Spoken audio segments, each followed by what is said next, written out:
నా ప్రియమైన కుమారుడా, నా ప్రియమైన కుమార్తె, నా మాటలు జాగ్రత్తగా ఆలకించుము. నా జీవితంలో ఎప్పుడూ ఆర్థిక సమస్యలే, ఒక పక్కన అనారోగ్యము, మరొక ప్రక్కన అప్పులైపోయాను. నా సమస్యలకు పరిష్కారము ఎక్కడ దొరుకుతుందా అని ఎదురుచూశాను, కాని నా సమస్యలను తొలగించేవారు ఎవరు లేరు. నా అప్పులు ఎలా తీరుతాయో నాకు అర్థము కావడము లేదు. కుటుంబములో చాలీసాలని జీతముతో చాలా ఇబ్బంది పడుతున్నాను. ఆర్థికముగా ఏది కొనుక్కోలేని పరిస్థితి. కుటుంబము గురించి ప్రతిరోజు ఆలోచిస్తూ నా శరీరం క్షీణించికిపోతుంది అని బాధపడుతున్నావా? ఏడుస్తున్నావా? తున్నావా? కన్నీరు కారుస్తున్నావా? నీ కష్టము వెనుక సంతోషము ఉందని, నీ బాధ వెనుక ఆనందము ఉందని, ఆర్థిక సమస్య వెనుక సంబరముందని, రోగాలు వెనుక గొప్ప ఆశీర్వాదము ఉందని ఎందుకు నీవు గ్రహించడము లేదు? ఇన్ని సమస్యలు నాకే వస్తున్నాయని బాధపడుతున్నావు, కాని ఈ సమస్యల వెనుక, బాధలు వెనుక ఎవరో ఒకరు ఉన్నారని, ఆయనే నా సృష్టికర్త అయిన దేవుడు, నన్ను పోషించే దేవుడు, నన్ను ఆదరించే దేవుడు. యేసయ్య ఉన్నాడని ఏనాడైనా నీవు అనుకున్నావా? ఇప్పటికైనా పర్వాలేదు, నేనుండగా నీకు ఏ హాని కలగదు, ఏ అపాయము రాదు, ఎందుకంటే నేనున్నానని ఇప్పటికైనా గుర్తించుము.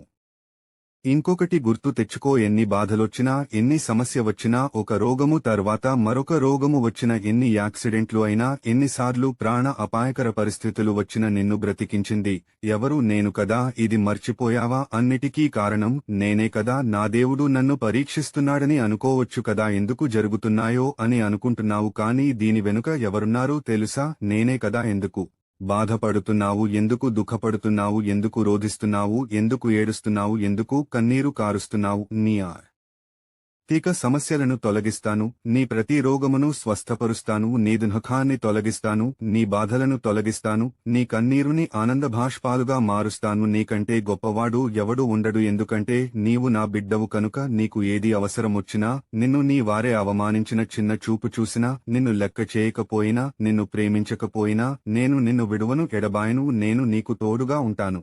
నీకు ఎన్ని ఆటంకాలు వచ్చినా నిన్ను కాపాడుతూనే ఉంటాను.